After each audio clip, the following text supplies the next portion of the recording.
At 42, Elowen Mercer had learned that a life could look finished long before it actually was. She had spent 14 years working as a restoration horticulturist, helping old estates and historic properties across upstate New York recover gardens that had been neglected for decades. She knew how to read damaged bark, exhausted soil, and branches that appeared lifeless in February but still carried green tissue beneath the surface. What she did not know was how to restore her own life after losing her husband, Callum Mercer, a 45-year-old architectural photographer, to a sudden heart condition 2 winters earlier. Her mother, Maris Bellamy, a 68-year-old retired school librarian, had wanted Elowen to stay near Albany. Her father, Alden Bellamy, a 71-year-old former building inspector, thought buying property while grieving was reckless. Elowen understood both of them. Still, when she found an abandoned apple orchard outside Peru, a small farming community near Lake Champlain in northern New York, she drove north to see it. The property covered a little more than 20 acres on a gentle slope, with the Adirondacks visible beyond the western horizon. The farmhouse needed work. The equipment shed leaned noticeably to one side. Waist-high grass filled the rows where apple trees had once been carefully maintained.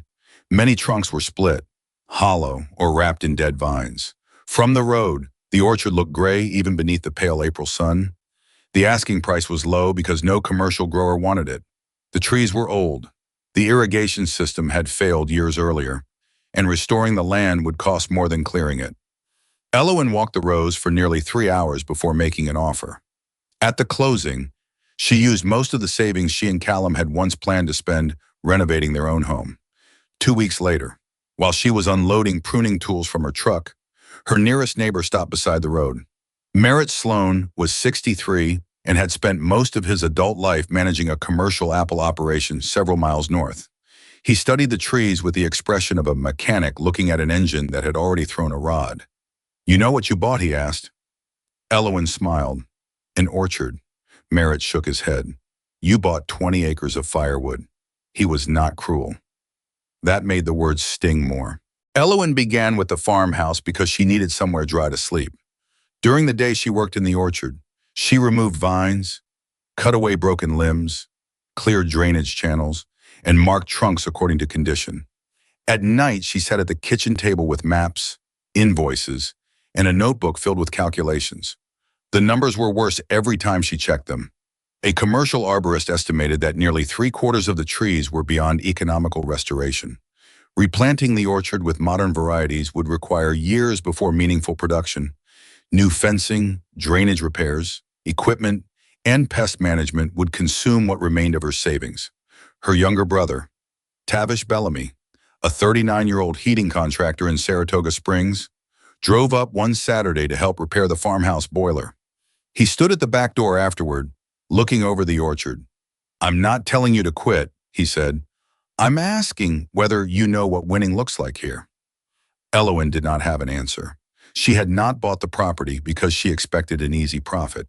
She had imagined restoring enough of the orchard to operate a small nursery and consulting business, but she had underestimated the years of neglect. By late May, she accepted that most of the old trees would have to come down. Merritt offered to introduce her to a contractor who could clear them cheaply. Elowen agreed. But before anyone arrived, she decided to inspect every marked tree one final time. Near the northern edge of the property stood one of the ugliest trees in the orchard. Its trunk was deeply scarred, and half its crown had collapsed. Elowen had painted an orange mark on it weeks earlier. She placed her hand against the trunk, then noticed something above her. One thin branch carried leaves. At its end were 3 small blossoms. She stared at them longer than the discovery deserved. 3 blossoms did not save an orchard, but she scraped a tiny section of bark from another branch. Green cambium appeared beneath it. The tree was not dead. Elowen removed the orange mark. Over the next 2 days, she checked every tree scheduled for removal. Most were exactly as damaged as she had believed, but 11 showed enough living wood to make her hesitate. Merritt returned that Friday. When Elowen showed him the first tree, he frowned at its leaves. "What variety? I don't know." He examined the trunk and searched near the base for an old nursery tag. There was none. Then he looked at Elowen. "Do you know who planted these?" She realized she did not. The county records gave Elowen the names of previous owners, but little information about the orchard itself. The property had belonged for decades to the Varden family, who sold fruit locally before commercial production shifted toward larger operations. The last Varden to farm it had died many years earlier. Elowen searched the farmhouse and found nothing useful. Then, while repairing a broken shelf in the equipment shed, she noticed a narrow cabinet hidden behind stacked wooden crates. Inside were pruning knives, brittle invoices, handwritten spray schedules, and several notebooks swollen from humidity. The earliest belonged to Silas Varden. His handwriting was small and deliberate. He had recorded frost dates, harvest yields, grafting experiments, and the names of trees planted throughout the orchard. Some names Elowen recognized, others she did not. She called Dr. Ansel Reeve, a 57-year-old pomologist who worked with historic fruit collections and whom she had met years earlier during a restoration project. Ansel drove north the following week. For hours, they compared the notebooks with surviving trees. Ansel never used the word treasure. Instead, he explained something more interesting. Old family orchards often contain varieties selected for particular purposes: storage, baking, cider, cold tolerance, or flavor. Many disappeared from commercial production, not because they were bad apples, but because modern distribution rewarded uniform fruit, predictable harvests, and durability in shipping. Several names in Silas Varden's notebooks appeared to refer to regional or family selections that Ansel had rarely encountered. That did not make them valuable. First, they had to determine whether the surviving trees matched the records. Then they needed fruit. Then they needed healthy material for propagation. Elowen felt excitement rising and forced herself to contain it. How long? Ansel looked across the neglected rows. If we're lucky, years. That evening, Elowen sat alone on the farmhouse steps. Callum had loved long projects. He used to photograph old buildings before restoration began because, he said, people forgot how impossible the beginning had looked once they saw the finished work. For the first time since buying the orchard, Elowen wished he could see the beginning. Elowen changed her plan. Instead of clearing the orchard all at once, she removed only trees that posed hazards or showed no viable tissue. She pruned the surviving candidates conservatively and took scion wood from several trees so Ansel could help preserve their genetics through grafting. The work brought no immediate income. To pay bills, Elowen resumed horticultural consulting 3 days a week. She drove long distances, returned after dark, and worked in the orchard until she could no longer see. By autumn, 6 of the old trees produced fruit. The apples were inconsistent and scarred. Some were small. One variety had rough, russeted skin that would have looked unimpressive in a supermarket display. But when Ansel cut it open, the room filled with a sharp, floral scent. He tasted a slice, then another. This one is interesting. It was not a miracle. It was simply good fruit with unusual character. Elowen sent samples to growers, cider makers, and researchers. A few responded politely. Most did not respond at all. Winter came hard. The following spring, a warm spell pushed several trees into early bloom. Then a severe overnight freeze swept through the Champlain Valley. Elowen walked outside before sunrise and found brown blossoms hanging from branches. Nearly the entire potential crop was gone. That same month, the farmhouse roof began leaking badly. Her truck needed a transmission repair. 2 consulting clients postponed projects. For the first time, Elowen considered selling. A regional developer named Dorian Vale, a 49-year-old land acquisition manager, had already contacted her about the property. His company was assembling acreage for vacation homes. The orchard's agricultural value did not interest him. The view did. His offer would repay Elowen's remaining debt and leave enough money for her to begin again somewhere else. Merritt told her she should consider it. Her father told her the same thing, carefully. Elowen placed the offer on the kitchen table and left it there for 4 days. On the 5th morning, she walked to the northern tree. The branch that had carried 3 blossoms the previous spring was alive. No fruit hung from it. No dramatic sign told her what to do. She simply remembered that she had almost cut it down because she had mistaken damage for death. That afternoon, she rejected the offer. Elowen stopped trying to make the old orchard productive in the conventional sense. That decision changed everything. The ancient trees would become genetic parents. not production machines. She grafted promising material onto younger rootstock and planted new rows designed for easier care. Ansel helped verify several varieties through records, fruit characteristics, and comparison with historic collections. Some turned out to be known heirlooms. A few remained uncertain selections associated with the Varden orchard and surrounding farms. Elowen refused to invent romantic names or make claims she could not prove. Instead, she told customers exactly what she knew. The first real break came from Ione Keswick, a 36-year-old chef and co-owner of a small restaurant in Burlington, Vermont.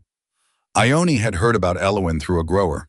She drove across the lake region to taste the fruit and became fascinated by one tart, aromatic apple that held its shape beautifully when cooked. She bought several crates the next harvest. Then she put the orchard's name on her menu. A craft cider producer asked for another variety. A nursery customer wanted grafted trees. Local families began asking whether they could visit during harvest. Elowen realized the orchard did not need one enormous market. It needed several small markets that valued what made the fruit different. She restored the equipment shed instead of replacing it. One half became a propagation workspace. The other became a simple farm room where visitors could see old maps, pruning tools, and copies of Silas Varden's notes. Merritt began stopping by more often. At first he offered advice. Eventually, Elowen hired him part-time after he retired from the commercial orchard. His knowledge of local weather, pests, and soil was better than anything she could find in a manual. One afternoon, while they were grafting young trees, Merritt pointed toward the northern row. "You know," he said, "I was serious about the firewood. I know, I was wrong." Elowen smiled without looking up. "You were early," Merritt laughed. 5 years after Elowen bought the property, the orchard looked nothing like the place she had first walked through. But it had not become polished or perfect. Several original trees still stood with hollow trunks and heavy braces supporting old limbs. Young grafted trees filled orderly new rows. Wildflower strips attracted pollinators. The repaired farmhouse remained modest. The restored shed carried the scars of its age. That was exactly how Elowen wanted it. Her business now combined specialty fruit, grafted nursery stock, seasonal orchard visits, consulting, and small contracts with restaurants and cider producers. It provided steady work for Elowen and seasonal jobs for several local residents. More importantly to her, the orchard no longer depended on a single crop or customer to survive. Her mother, Maris, volunteered during autumn weekends, organizing the small archive in the shed with the seriousness of the librarian she had always been.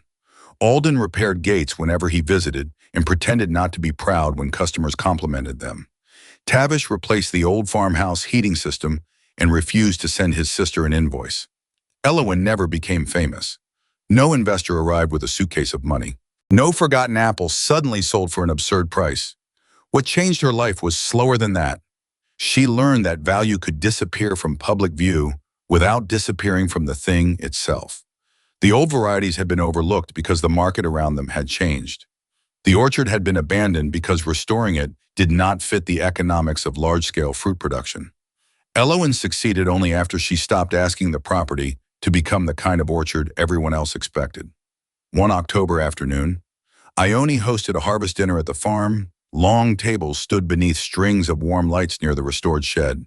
The menu used apples from several of the orchard's old lines. Merritt arrived late. He had recently turned 68 and walked more slowly than he once had. After dinner, he and Elowen wandered toward the northern edge of the orchard. The original tree was still there. Age had taken another large limb, and a support cable now protected the remaining crown. Beside it grew several younger trees grafted from its living wood. One carried clean, red gold fruit. Elowen picked an apple and handed it to Merritt. He turned it in his palm. This came from that tree grafted from it. The one with the orange mark, the same one. Merritt rubbed the apple against his jacket and took a bite. For a moment, neither of them spoke. Behind them came the sound of dishes, conversation, and children running between the rows. Beyond the orchard, evening settled over the Champlain Valley, and the Adirondacks darkened against the sky. Merritt looked at the old tree, then at the young ones growing beside it. Not bad for firewood. Elowen laughed softly. No, she said, not bad at all. Later that night, after the guests had gone and her family had driven back to their hotel, Elowen remained outside. She carried 2 chairs from the shed and placed them beneath the old tree. For years, she had avoided imagining Callum beside her. Memory had once felt like a room she could enter only if she was willing to be trapped inside it. Now she sat in one chair and left the other empty. The orchard had not cured grief. Nothing had. There were still mornings when she reached for her phone before remembering there was no one to call. There were photographs she could not look at. There were plans that belonged to a future that had ended before either of them was ready. But grief was no longer the only thing growing in the space he had left behind. Elowen thought about the first spring and the orange marks on the trees. She had believed restoration meant returning something to what it had been. The orchard had taught her otherwise. Restoration could mean preserving what remained, removing what could no longer be saved, and building new life from living pieces. She had done that with trees. Without realizing it, she had done it with herself. Before going inside, Elowen touched the old trunk. Beneath the scars and hollow places, the tree was still moving water upward through living wood. Nearby, its grafted descendants stood straight in the cold night. Nothing about them erased what had been lost. They simply proved that loss and continuation could exist in the same place. If this story stayed with you, consider subscribing to the channel. Not because every broken thing can be restored, and not because every risk ends in success, but because there are quiet stories all around us about people who choose to look twice before deciding something has no future. Sometimes what survives is small a branch, a memory, one last piece of courage. And sometimes, if someone is patient enough to protect it, that small living thing becomes the beginning of everything that comes next.